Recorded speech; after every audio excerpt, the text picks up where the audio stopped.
आपका एक बार फिर से स्वागत है सीता ऑल पर्पस चैनल में। स्टूडेंट्स, आपको मैंने अपनी पिछली वीडियो में एक्सरसाइज 1.1 कंप्लीट करा दी थी, चैप्टर फर्स्ट की, नंबर सिस्टम चैप्टर की, और हिंदी में भी करा दी थी, इंग्लिश में भी करा दी थी। अब हम लोग एक्सरसाइज 1.2 करेंगे, इंग्लिश मीडियम में और हिंदी मीडियम दोनों में। तो स्टूडेंट्स, अब हम देखते हैं हमारा फर्स्ट क्वेश्चन क्या है। हमारा फर्स्ट क्वेश्चन है, state whether the following statement are true or false, justify your answer. तो इसमें हमें जो स्टेटमेंट्स दे रखी हैं, जो 3 स्टेटमेंट्स दे रखी हैं, उसमें से हमें ये बताना है कि कौन सी ट्रू है, कौन सी फॉल्स है, और इसका हमें जस्टिफाई करना है। तो हम पहला देख लेते हैं और अपनी नोटबुक पे चलते हैं। तो पहला क्वेश्चन क्या है हमारा, मतलब पहला स्टेटमेंट क्या है, every rational number is a real number. तो हमसे क्या पूछा गया है कि कोई भी अपरिमेय संख्या एक वास्तविक संख्या होती है या नहीं। तो आइए हम अपनी नोटबुक पे चलते हैं और आपको बताते हैं इसका आंसर। क्या कोई भी स्टेटमेंट जो अपरिमेय संख्या थी, वो रियल नंबर है या नहीं है। तो इसका आंसर होगा ट्रू। तो आइए हम नोटबुक पे चलते हैं आप पहले। हाँ, तो स्टूडेंट्स, हम अपनी नोटबुक पे आ चुके हैं और हमारा पहला क्वेश्चन क्या था, हमें इसमें स्टेटमेंट्स बतानी थी। तो हमने पहला क्वेश्चन क्या पढ़ा था, every rational number is a real number. तो हमने इसका बताया था क्या है, ये ट्रू है कि कोई भी इरेशनल नंबर रियल नंबर हो सकता है। तो देखो मैं लिख देती हूँ, फर्स्ट आंसर है ये आपका। तो फर्स्ट का होगा हमारा, हम ऐसे लिखेंगे, true. All irrational number irrational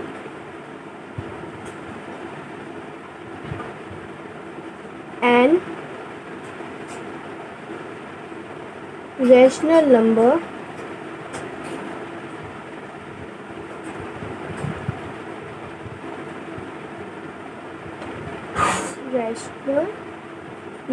together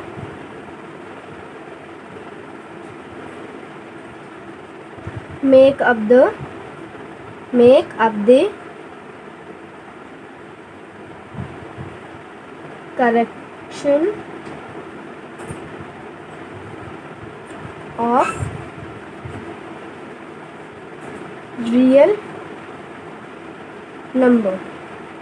तो ये स्टेटमेंट होगी इसकी, true. All irrational and rational number together make up the collection of real numbers.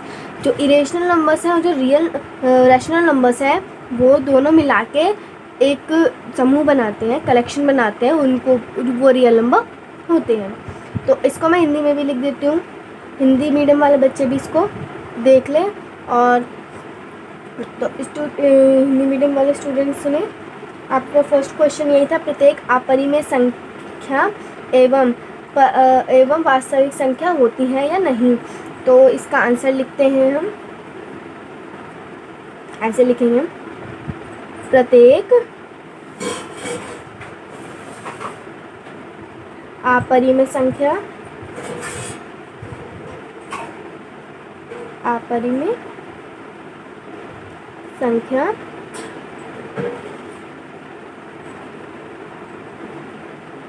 वास्तविक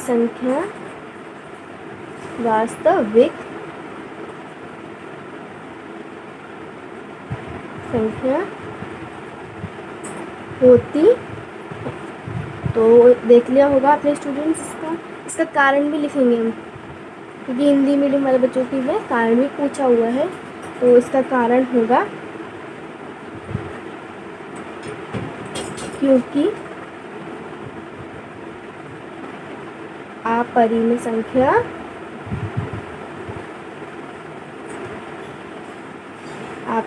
संख्याओं में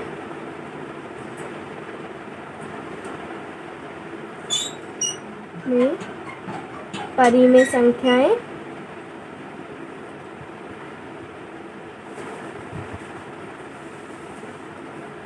होती हैं। स्टूडेंट, समझ आ गया होगा आपको। तो देख लीजिए, ये दोनों इसके आंसर्स हैं, हिंदी मीडियम और इंग्लिश मीडियम वाले। तो अब मैं आपको सेकंड स्टेटमेंट पढ़ के बताती हूँ। तो सेकंड स्टेटमेंट थी हमारी, every point on the number line of the form root m where m is a natural number, जो भी हमें वो दे रखा है रूट m, संख्या रेखा का प्रत्येक बिंदु रूट m के रूप में होती है या m एक प्राकृत संख्या है, तो हमें इसका बताना है। तो क्या हो सकता है, क्या रूट m एक वो संख्या है, प्राकृत संख्या है m या नहीं है। तो अब हम इसका आंसर देखते हैं। तो पहले इंग्लिश मीडियम वाले बच्चों के लिए लिखवा देती हूँ मैं, उसके बाद हिंदी मीडियम वाले बच्चों के लिए। तो ये हो गया आंसर स्टेटमेंट सेकंड का। तो स्टेटमेंट सेकंड देख लीजिए, मैं रही हूँ, इसका आंसर होगा फॉल्स। एग्जाम्पल दे देते हैं, एग्जाम्पल बिटवीन, अभी मैं आपको समझा भी दूंगी, पहले आप स्टेटमेंट लिख लीजिएगा। √2 एंड √3 देयर आर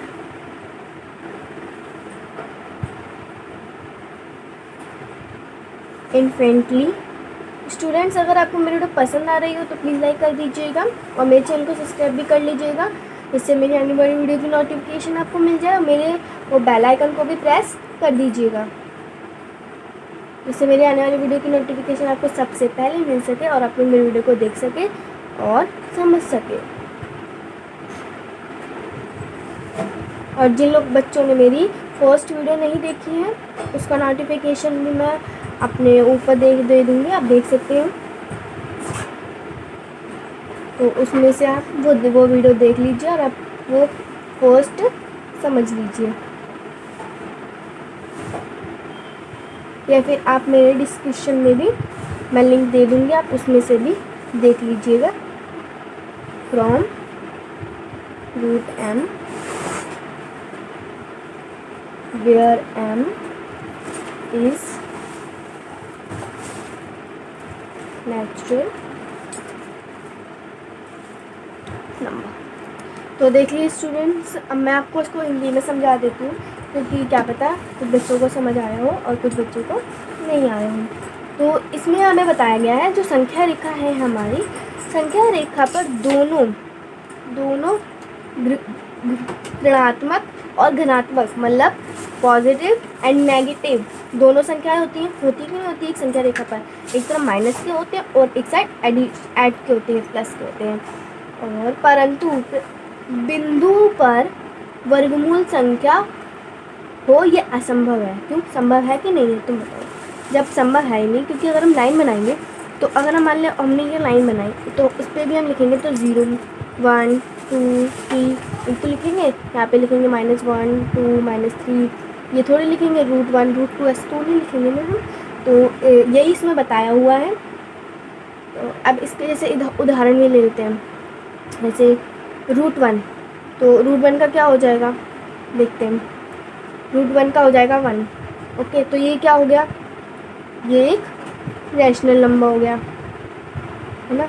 और मान लो √2 लिखते हैं, तो √2 का क्या होगा, √2 ही लिखेंगे और क्या लिख नहीं सकते हैं। तो ये क्या हो गया, एक इरेशनल हो गया। ऐसे ही √3 भी लिख देते हैं, √3 का √3 होगा, तो ये क्या हो गया हमारा, ये भी क्या हो गया हमारा, इरेशनल हो गया। तो स्टूडेंट्स, अब आपको समझ आ गया होगा ये अच्छे से, और अगर नहीं आया हो तो आप मुझे कमेंट कर दीजिएगा, मैं आपको दोबारा समझाने की कोशिश कर सकती हूँ, लेकिन आप देखिएगा तो आपको समझ आ जाएगा। तो मैं हिंदी मीडियम वाले बच्चों के लिए भी लिख देती हूँ, और वो भी समझ लें कि इसे कैसे करना है। तो ये उत्तर लिख देते हैं हम, और स्टेटमेंट सेकंड लिख देते हैं। तो सेकंड स्टेटमेंट में हमें क्या बताया था कि प्रत्येक वास्तविक संख्या एक अपरिमेय संख्या होती है या नहीं। तो अब हम लिखते हैं, प्रत्येक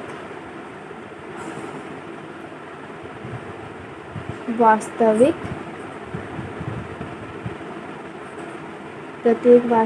संख्या एक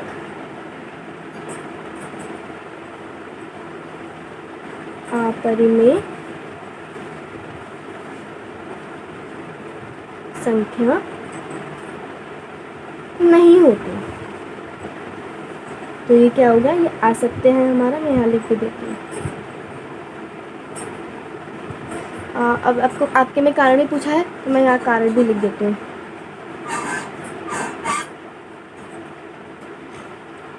तो कारण में हम क्या लिखेंगे, देखिए स्टूडेंट्स, क्योंकि वास्तविक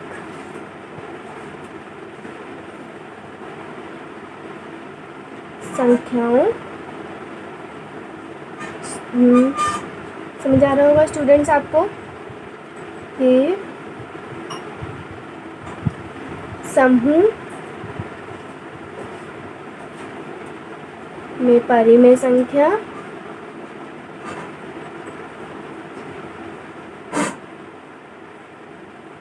में परिमेय संख्याएं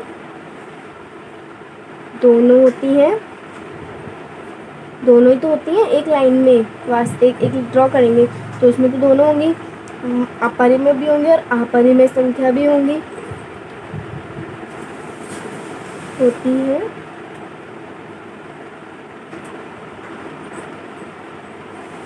केवल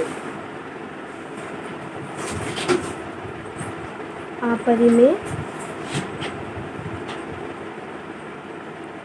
संख्या नहीं होती। आप जैसे आपने देखा ही होगा, अब इसका उदाहरण भी ले लेते हैं हम।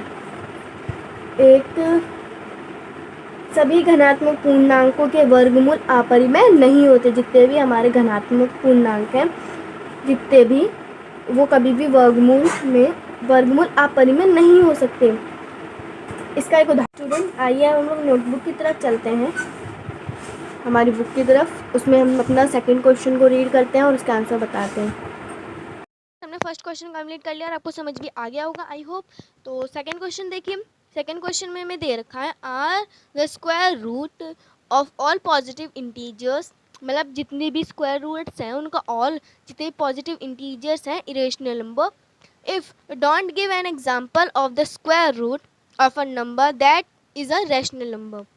तो अब इसने हमसे क्या पूछा है, मैं आपको हिंदी में बता देती हूँ, हिंदी वाले स्टूडेंट्स भी सुन लीजिए। क्या है, सभी धनात्मक पूर्णांकों के वर्गमूल परिमेय होते हैं, यदि नहीं तो एक ऐसी संख्या के वर्गमूल का उदाहरण दीजिए जो 2 और 1 परिमेय संख्या हो। तो हम लोग अब नोटबुक पे चलते हैं, मैंने आपको वही समझा दूंगी ये सेकंड वाला आंसर। तो आइए हम लोग चलते हैं अपनी नोटबुक पर और आपको इसका सॉल्यूशन दिखा देते हैं। स्टूडेंट्स, अब हमने आपको क्वेश्चन बता दिया था, अब इसका आंसर देखते हैं।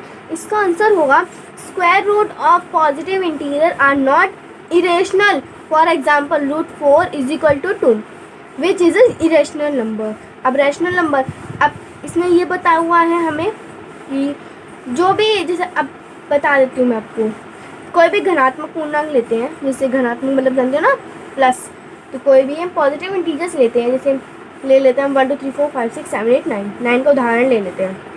हम 9 का उदाहरण लेंगे तो चलो मैं आपको करके दिखा देती हूँ। पहले मैं ये लिख देती हूँ और उसके बाद मैं आपको इसको अच्छे से एक्सप्लेन भी कर देती हूँ। Square root of positive integers are not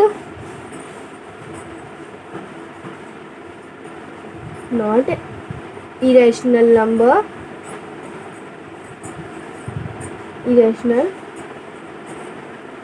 for example ले लेते हैं, √4 is equal to 2 which is a irrational number. समझे आए स्टूडेंट्स? आपको मैं अच्छे से अभी समझा भी दूंगी। Is a rational number. अब देखिए, कोई भी हम अपने पॉजिटिव इंटीजर्स ले लेते हैं, पॉजिटिव इंटीजर्स लिख देते हैं पहले, ठीक है। ये समझाने के लिए आपको ये नोट करना है तो कर लीजिएगा, आपको जैसे समझ आ जाए। अगर आप समझना चाहें बाद में तो जो पॉजिटिव है वो हमारे कौन से हो जाएंगे, पॉजिटिव 1 2 3 4 5 6 7 8 एंड 9।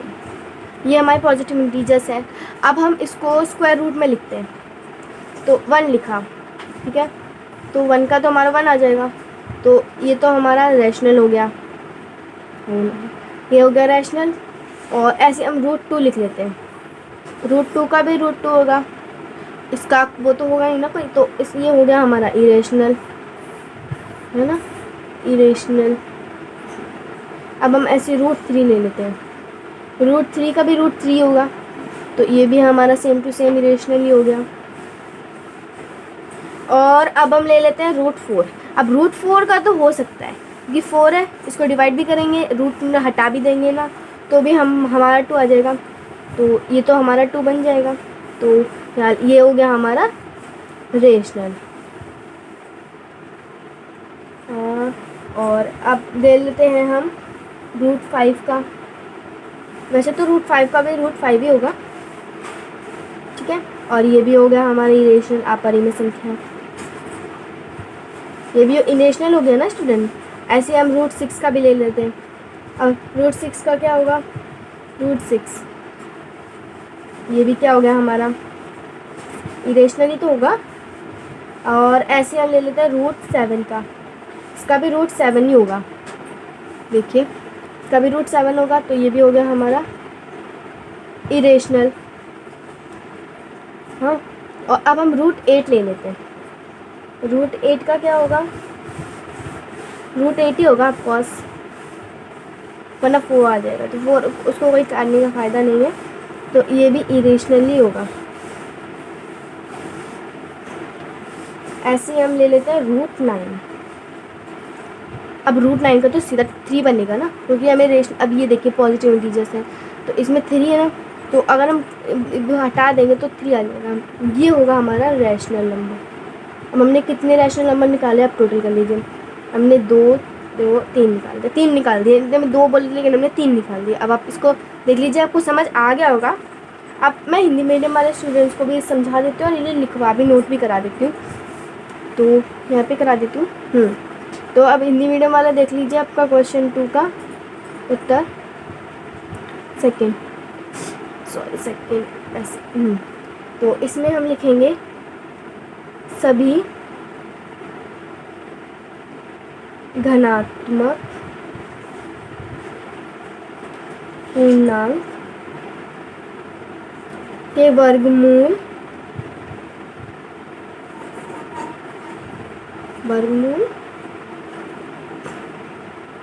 अपरिमेय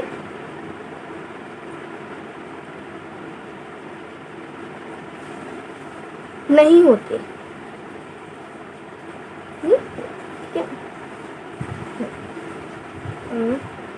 अब ये देख लिया होगा, इतना ही नोट कर लीजिए। अब आपको मैं अच्छे से समझा भी देती हूँ। और अब हम लिखेंगे, अब इस धनात्मक पूर्णांक के कुछ वो ले लेते हैं, धनात्मक पूर्णांक। अब इसमें भी हम वही लिख देते हैं, सेम टू सेम 1 2 3 4 5, मतलब धनात्मक पूर्णांक कौन कौन सोचेंगे, 6 7 8 और 9, इतने हो जाएंगे हमारे धनात्मक पूर्णांक। अब इसके ये देखिए, अब हम अगर 1 का √1 का लेंगे तो हमारा 1 आएगा, तो ये तो हमारा हो गया परिमेय संख्या, हो गया ना परिमेय। और √2 का ले लेंगे, √2 का √2 होगा, और ये हो जाएगा हमारा अपरिमेय। ऐसे √3 का ले लेते हैं, √3 का क्या होगा, अपरिमेय होगा, क्योंकि √3 का √3 आ गया ना, इसीलिए, तो ये भी हमारा अपरिमेय हो गया। ऐसे हम ले लेते हैं √4 का, मैं यही लिख देती हूँ, √4 का क्या होगा, 2 आ जाएगा। इसे अगर ये हटा देंगे, इसको करेंगे तो ये 2 ही आएगा, तो ये हमारा हो गया परिमेय। ऐसे 5 भी हमारा अपरिमेय होगा, कि √5 का √5 आ जाएगा, उसको कोई बाकी 93 कुछ नहीं हटेगा। और 6 का भी हमारा कितना होगा, √6 होगा, √7 का भी वही होगा। ये देखिए स्टूडेंट, मैंने ऐसे इंग्लिश में समझाया लेकिन आपको समझ आ जाएगा। ये देखिए सेम टू सेम आ रहा है, √8 का भी √8 आ रहा है, और इसका भी इरेशनल नंबर यानी अपरिमेय संख्या है। और बस 9 जो हमारा √9 है, उसको हम ब्रैकेट हटाएंगे तो 3 आएगा, 3 आएगा। तो ये हमारा परिमेय होगा, बाकी सारे हमारे अपरिमेय होंगे। अब हम अपनी बुक पे चलते हैं और हम देखते हैं अपना 4th क्वेश्चन। देखिए स्टूडेंट, अब हम चलते हैं अपनी बुक पर और देखते हैं हमारा 3rd क्वेश्चन कौन सा है। हेलो स्टूडेंट, अब हम आ गए अपने 3rd क्वेश्चन पे। जैसे कि आपने देखा था कि हमने अपना 1st 2nd कंप्लीट कर लिया था, अब हम 3rd पे आ गए हैं। 3rd हमारा है show how root 5 can be represent on the number line. अब हमें जो रूट 5 है उसको हमें नंबर लाइन पे रिप्रेजेंट करना है। अब कैसे करेंगे वो मैं आपको बताऊंगी अपनी नोटबुक पे चल के, लेकिन पहले हिंदी मीडियम वाले को बता देते हैं कि इसका हिंदी में मीनिंग क्या है। तो इसमें हमें क्या करना है, देखिए कि संख्या रेखा पर रूट 5 को किस प्रकार निरूपित करेंगे, यानी किस प्रकार इसको वहाँ पे बताएंगे कि रूट 5 कैसे होगा, क्योंकि वहाँ पे रूट 5 तो होता ही नहीं है, पहले बात तो रूट ही नहीं होता है वहाँ पे। इसलिए अब हम कैसे निकालेंगे आप देखना, मैं आपको अच्छे से इस वीडियो में बताऊंगी। तो आइए हम चलते हैं अपनी नोटबुक पर, वहाँ पे मैं आपको बताती हूँ कि कैसे। पाइथागोरस, अब पाइथागोरस ट्रिक मैं आपको बता देती हूँ। तो पहले मैं पाइथागोरस का डायग्राम बना देती हूँ। ऐसे होता है पाइथागोरस, ये ऐसे और ये ऐसे। हाँ, तो अब हमारा ये क्या होता है, ये बेस होता है हमारा, ये परपेंडिकुलर लाइन होती है और ये होता है हाइपोटेनस। अब हिंदी में भी समझ लीजिए, इसके बोलते हैं बेस यानी आधार, ये होता है हमारा लंब और ये है हमारा कर्ण। हिंदी वाले भी समझ लीजिए। तो अब पाइथागोरस का ट्रिक आपको पता होगी, हम लिखते हैं हिंदी पहले मैं इंग्लिश में बता देती हूँ। Base hypotenuse is equal to, में इसको ब्रैकेट में से स्क्वायर भी डालते हैं और यहाँ पे लिखते हैं बेस मल्टीप्लाई में परपेंडिकुलर, और हिंदी में इसको लिखेंगे कर्ण इज इक्वल टू में लंब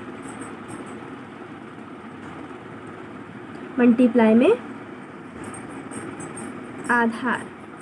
ठीक है, अब देख लिया होगा। अब हमारा कर्ण कितना, अब हम कर्ण मान लेते हैं, कर्ण में पता ही नहीं, कर्ण में निकालना है। ठीक है, और इसको हम मान लेते हैं 1 और इसको मान लेते हैं 2।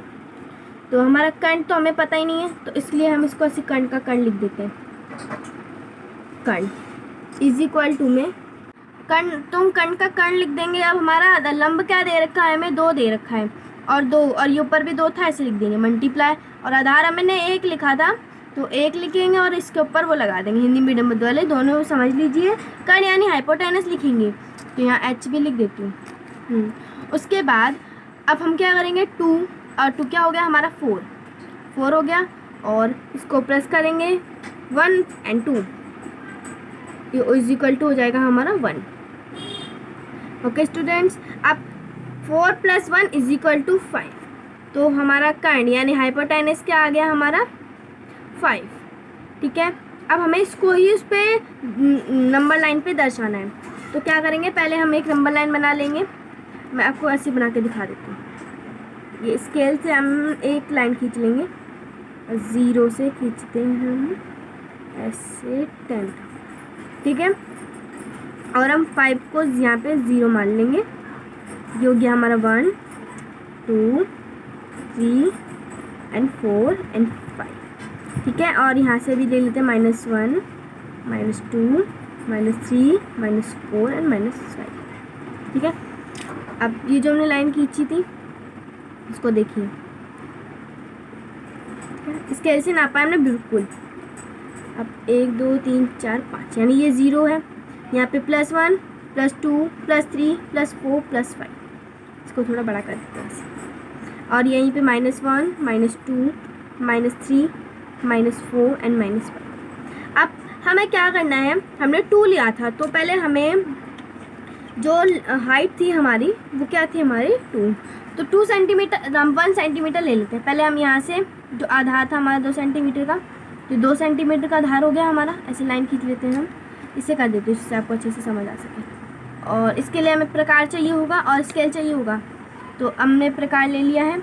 और ये जो लाइन है इसको हम ऐसे कर लेते हैं, पिंक से कर देते हैं, उससे आपको समझ आ जाए। ठीक है, ये यहाँ 0 से यहाँ तक के लिए 2 सेंटीमीटर था ना हमारा आधार, तो इसको कर लेते हैं। उसके बाद 1 सेंटीमीटर लंब कर लेते हैं, 1 सेंटीमीटर देखते हैं हम। ठीक है, ये हो गया हमारा 1 सेंटीमीटर, तो ये 1 सेंटीमीटर की लाइन कर ली हमने 2 पे। ठीक है, अब उसके बाद ये जो लाइन है इसको हम 0 से मिला देंगे, ऐसे बिल्कुल मिलाते हुए चलेंगे। ठीक है, देखा होगा बिल्कुल मिल चुकी है। अब हम क्या करेंगे, जो हमारा अब 98 डिग्री का एंगल हमारा यहाँ पे तो बन गया ना, हमें 90 डिग्री का एंगल भी बन गया हमारा। अब हम क्या करेंगे, इस प्रकार को इस यहाँ से पकड़ेंगे, एक इस साइड यहाँ रखेंगे और एक साइड हम कहाँ रखेंगे, अपने इस पॉइंट पर ऐसे रख लेंगे। और उसके बाद इस लाइन को ऐसे करेंगे तो ये देखिए, ये जहाँ पे भी हमारा ये आया है ना, ये जो लाइन आई है हमारी यहाँ पे, तो ये हमारी हो जाएगी √5। अब नंबर लाइन पे हमने √5 बना दिया है, तो ये √5 हमारा आ गया। अब आपको मैंने √5 निकालना सीख गए होंगे स्टूडेंट्स। अगर आपको समझ आ गई हो मेरी वीडियो, आई होप आपको समझ आ गई होगी। तो स्टूडेंट्स, अगर आपको मेरी वीडियो पसंद आई तो प्लीज़ लाइक कर दीजिएगा, शेयर करिएगा और मुझे कमेंट में बता दीजिएगा कि आपको मेरी वीडियो कैसी लगी। और मेरे चैनल को सब्सक्राइब भी कर लीजिएगा और मेरे बेल आइकन को प्रेस भी कर दीजिएगा, जिससे मेरी आने वाली वीडियो की नोटिफिकेशन आपको सबसे पहले मिल सके। तो स्टूडेंट्स, आपको ये नंबर लाइन अच्छे से समझ आ गई होगी, हिंदी मीडियम इंग्लिश मीडियम दोनों को। तो बाय स्टूडेंट्स।